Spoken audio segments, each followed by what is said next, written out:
Everyone at Redbird Tech assumed Eleanor Whitmore would retire without a fuss. So did she until the company announcement proved otherwise. It was still early when Nora arrived at the office, the kind of misty December morning Raleigh specialized in.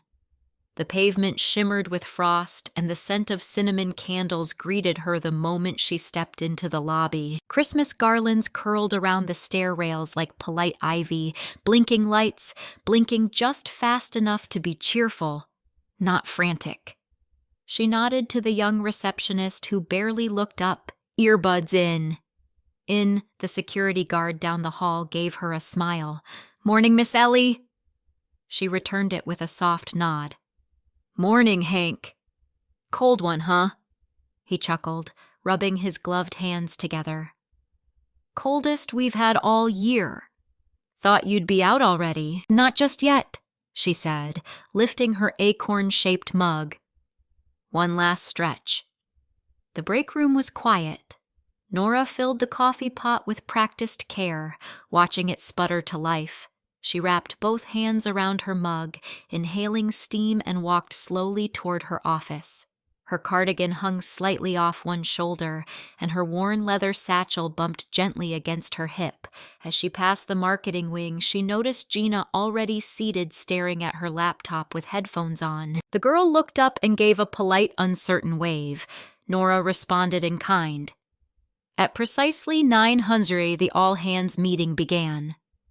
They'd staged it in the new event room, an open space with chrome fixtures and a projector wall. Rows of chairs held fresh-faced staff and visiting investors, all sipping complimentary lattes. Nora sat quietly near the back, her mug on her knee. Miles Kincaid strode onto the stage with practiced charm. He was a man built for presentation, navy blazer, crisp white shirt, too much cologne. The kind of energy that thrived under spotlights. "Good morning, Redbird," he said, pausing for the applause. "Today marks not just a milestone, but a leap, a new era." The screen behind him glowed to life. Introducing Redbird AI Core, a $100 million leap into the future. A stylized animation played a digital brain pulsing over circuits. As it spun the internal architecture, diagrams began to layer. Lines, nodes, modular logic grids. Nora stared. The layout, the file tree, it was hers. She said nothing. No gasp, no shifting in her seat, but her grip on the mug tightened, assembled by our best minds. Miles continued, but led by the vision of tomorrow. Her name was nowhere. When it ended, polite applause followed. The staff looked impressed. Gina clapped softly, eyes flicking toward Nora before darting away. After the crowd dispersed, Nora remained seated until the lights returned to their usual office glow. She found Miles in the hallway outside the lounge, shaking hands and posing for a few photos. She waited until the crowd thinned. "This looks familiar," she said softly. He smiled without turning. "Legacy. Support is appreciated. Nora. Recognition. Not essential anymore." She nodded once.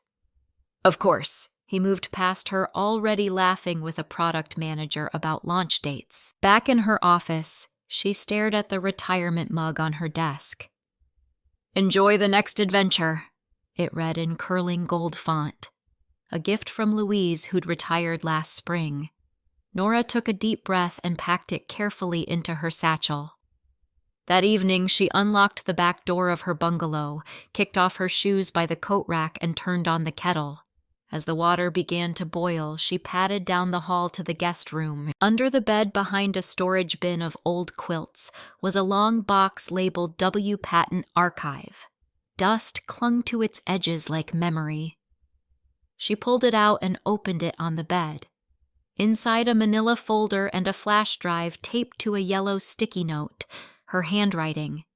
Original drafts, backup. She unwrapped the paper, revealing a copy of the 2017 architecture draft stamped with her initials at the bottom. A copy of the original source code sat beside it, its header line reading WHTI Module V1 3. Nora stared at it for a long time. Then she reached for her laptop and opened a blank document. Her fingers hovered over the keys, then began to type.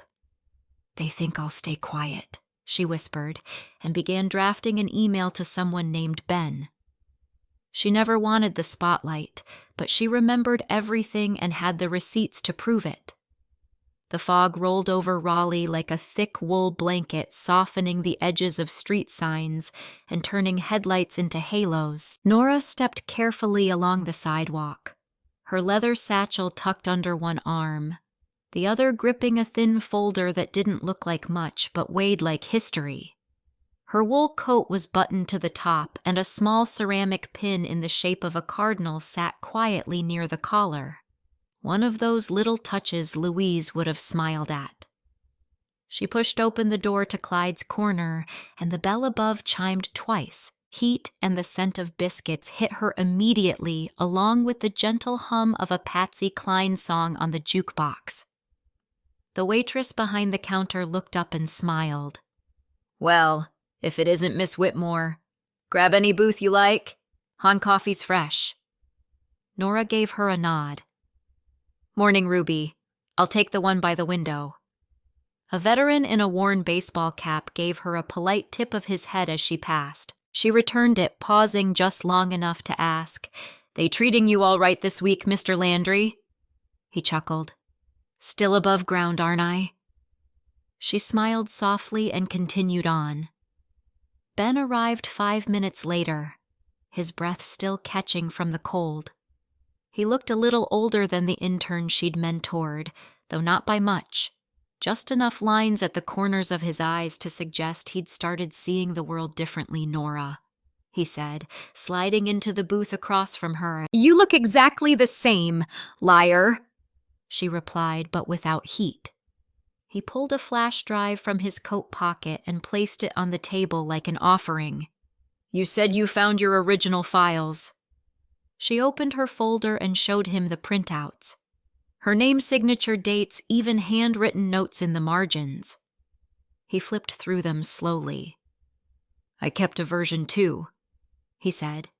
"Just in case. Back when I was helping you format the archive system, I saved a local copy and it still has your name in the metadata." She gave a soft nod, reaching for her coffee as Ruby refilled it without a word. "Why?" He shrugged. "You stayed late once to help me prep for my interview. Bought me dinner. Said the system only works if we all learn to hold the door open for the person behind us." I said that she asked, smiling into her cup. "You did?" He said. "I wrote it down." She didn't say much else for a while. They sat in quiet rhythm, letting the diner fill around them with noise and clatter. Elsewhere in the Redbird office, Gina stood outside the boardroom with a clipboard in her hands, listening without meaning to. The walls weren't thick, and Miles wasn't quiet. "I'm telling you, the IP trail is clean," he was saying. "She handed off all system files 5 years ago. No name, no active claim. If this goes to audit, we'll hold. But what if she pushes back?" one of the directors asked. "She won't. She's retiring. She's background noise." Gina stepped back, one hand tightening around her clipboard. Later that afternoon, Nora returned to the office and found a plain brown folder sitting on her desk. No note, no envelope. Just a faint crease across the top like it had been handled too long. Alan Rusk appeared at her side, straightening his tie. "You didn't get this from me," he said, his voice low, nearly lost beneath the hum of a nearby copier. She met his eyes and nodded once. Understood. That evening at her kitchen table, Nora laid everything out: her own copies, Ben's files, Alan's memo. She printed old emails and matched timestamps, watching the digital breadcrumbs fall into a quiet, damning order. She didn't feel angry, just sharpened, focused. She clicked open a blank spreadsheet and began a new file, Case, Redbird AI fraud. The subject line sat heavy at the top of the screen like a curtain ready to lift. A message chimed on her phone. From Gina Ramirez. Subject, can we meet body? I think you should see this. Can we talk off-site? Nora looked up from the memo. They're not ready for silence to fight back. It was just another glass-walled boardroom until Nora stepped inside and made it feel like a courtroom. She passed the bench just outside the Redbird building, an unassuming slab of brushed concrete tucked beneath a bare oak tree. Years ago, that spot had been her unofficial classroom. Brown bag lunches, technical sketches on napkins, the hum of young voices trading dreams for diagrams. Now it sat quiet, dusted in leaves, the echo of ambition fading into cold air. The revolving doors whooshed as she entered the lobby. Her heels clicked softly on the polished floor, the rhythm steady but not hurried. The elevator chimed and she stepped inside alone, watching the red numbers ascend to 16. The 16th floor still smelled of new carpet and climate-controlled sterility. Inside the boardroom, fluorescent lights buzzed overhead. A platter of cookies sat untouched at the center of the table, flanked by carafes of cold coffee. The table stretched too long for comfort. Its surface polished to the point of self-consciousness, Nora placed her leather-bound folder aged embossed with WTech 1993 neatly in front of her seat. She didn't sit. Not yet. Miles was already there, flipping through his phone, his tie loosened just enough to seem relaxed but not disheveled. Gina sat 2 seats down, notepad open, pen in hand. Her posture was perfect, as if bracing for a gust. Alan lingered near the back wall, quietly finding a seat beside the coat rack. The door shut with a soft hiss as Mr. Kellner and Miss Vaughn entered, both board members with matching expressions of obligation. They nodded toward Nora almost politely before taking their seats. She opened her folder and drew out a handful of printed sheets. "I'm not here to accuse," she said. "I'm here to clarify." Miles smirked. "We appreciate your transparency, Nora, but I think you'll find—" She slid the first page across the table, a side-by-side comparison, original codebase from 2017, and the current AI core diagram, color-coded modules. Identical structure, her initials etched faintly in the early metadata. "No one's debating your legacy work," he said. "But legacy doesn't mean ownership." She continued without blinking, laying down emails, project drafts, handoff memos, even an NDA clause referencing intellectual stewardship with time-stamped approvals. Mr. Kellner cleared his throat. "These documents are internal, backed up in compliance archives." Alan said, his voice low but steady from the back. "And yes, within scope. I verified the chain of custody." Miles leaned back in his chair. "You're digging into history." Gina didn't look up from her notes. "History with legal weight." He turned toward her, eyebrows raised. "Gina." She flipped a page in her notebook. "Your own emails are in the archive." Nora's name was listed in early design threads, then vanished from later versions. Ms. Vaughn adjusted her glasses. "I assume there's a point here." Nora nodded, holding up the final document. Redbird's Market License Agreement Section 7C Attribution Errors. If discovered, invalidate rollout eligibility. That includes strategic launches, promotional use, and financial partnerships tied to that license. The silence shifted. Not broken, just denser. Kellner leaned forward, hands clasped. "We'll need to pause further rollout. Immediately." Miles sat straighter. "That's premature. This is one person's documentation." Alan cleared his throat again. "This was reviewed yesterday by internal counsel. If a claim is filed, discovery will compel us to freeze assets." Gina finally looked up. And the moment we deny her attribution, we create motive for that claim. Miles's jaw tightened. He stood slowly walking toward the window. Raleigh glinted in winter gray beyond the glass. You really think you've won something? Nora stood calm as snow. No, but I think you've finally lost something. You can bury truth under paperwork, but paper remembers. The city records office sat on the edge of downtown, tucked between a shuttered hardware store and a pharmacy that still had a soda fountain counter. Inside, the heat hummed low and steady, and the walls were painted in a shade of beige that hadn't changed since the 90s. Fluorescent lights flickered overhead as Nora and Ben stepped up to the counter. The clerk looked up over his glasses. His redbird blue cardigan stretched tight across a military straight frame. His name tag read Wallace, and a small lapel pin beneath it declared USAF Retired. Ben offered a tight smile. We're here to notarize some archival patent materials, original drafts dated and signed. Nora placed her folder gently on the counter. Wallace squinted. Whitmore. Didn't I see you on Channel 7 years back? Something about a fiber relay or AI telecom breakthrough? Nora gave a soft laugh. I didn't say much, just pointed at the diagram. Well, Wallace replied, sliding the folder closer. You had the eyes of someone who knew what they were pointing at. They filled out the forms in quiet. Wallace worked with practiced precision, his penmanship slow but steady. As he stamped the final page, he gave a slight nod of respect. Outside snow flurried against the windshield as Ben drove them back through Midtown. Neither spoke until the courthouse faded in the rearview mirror. That anchor clause in the Redbird license, Ben said it's stronger than I remembered.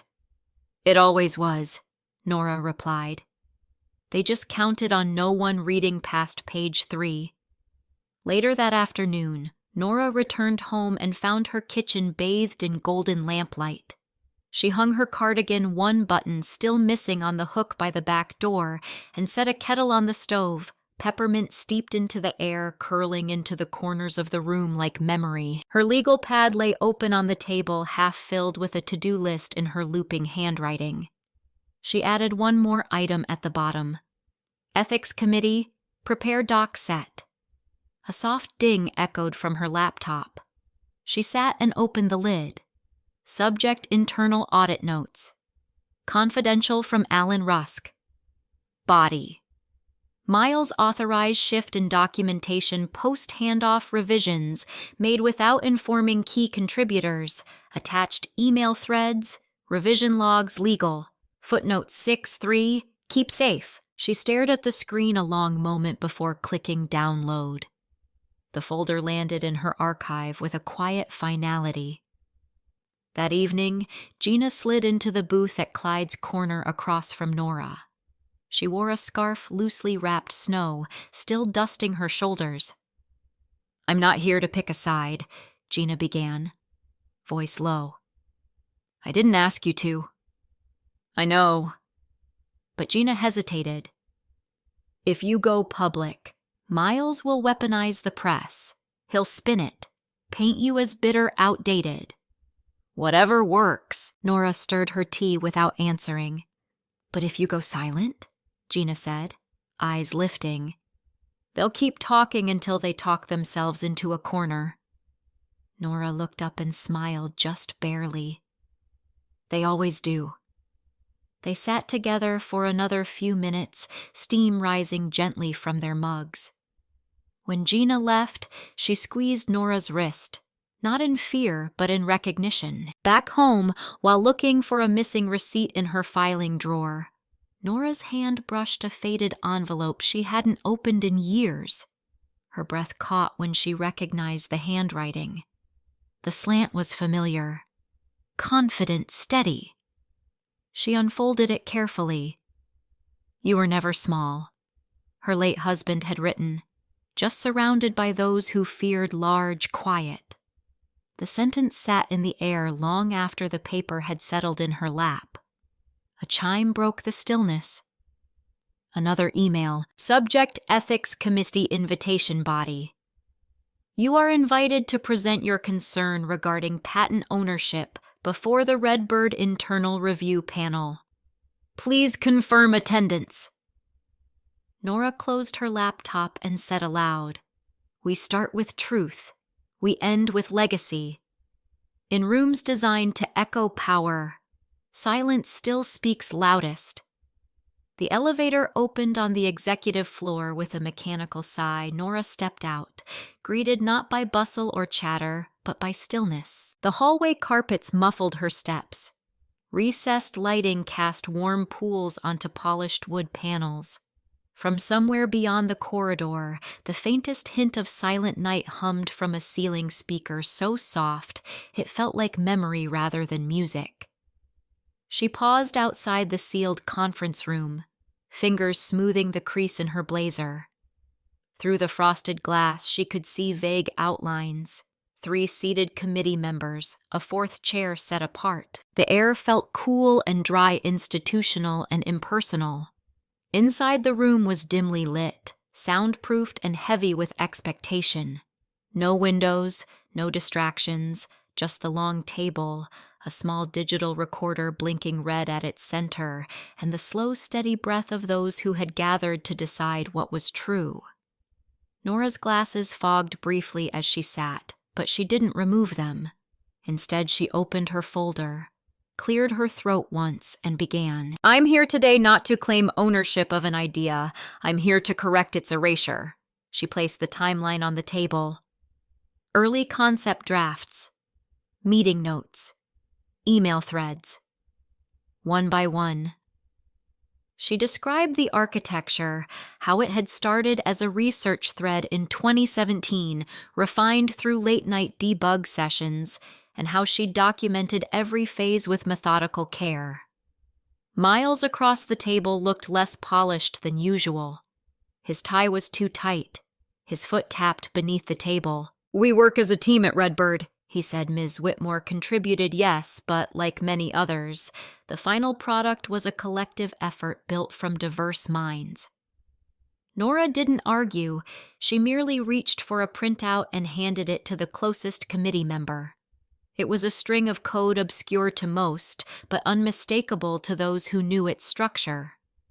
At the bottom, a signature tag embedded into the root node labeled EWHT2017, core base unchanged, undeniable.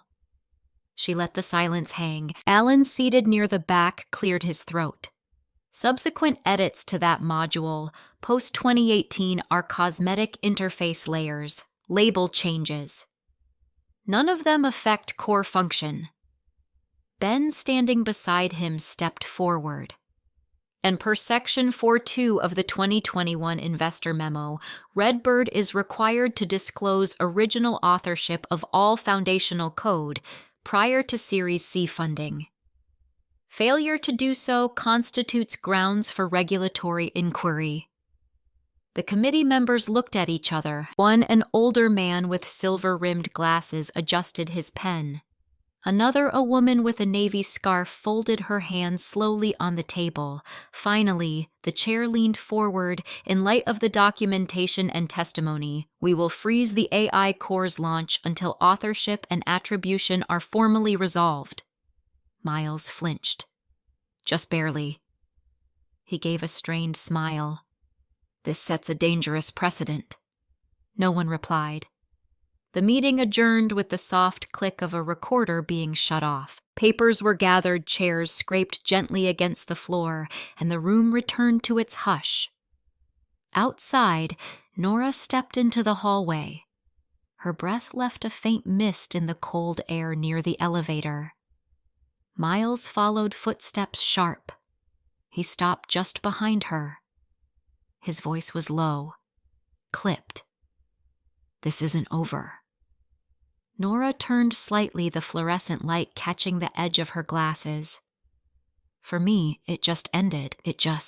She left without a mic drop, just a paper trail, a quiet mind, and her name where it belonged. The lights in the Redbird atrium shimmered softly against the garland-wrapped columns. Platters of glazed ham and trays of sugar cookies lined the catering table, and someone had queued up a playlist of instrumental holiday jazz that played low beneath the quiet chatter of employees trying to act like everything was normal.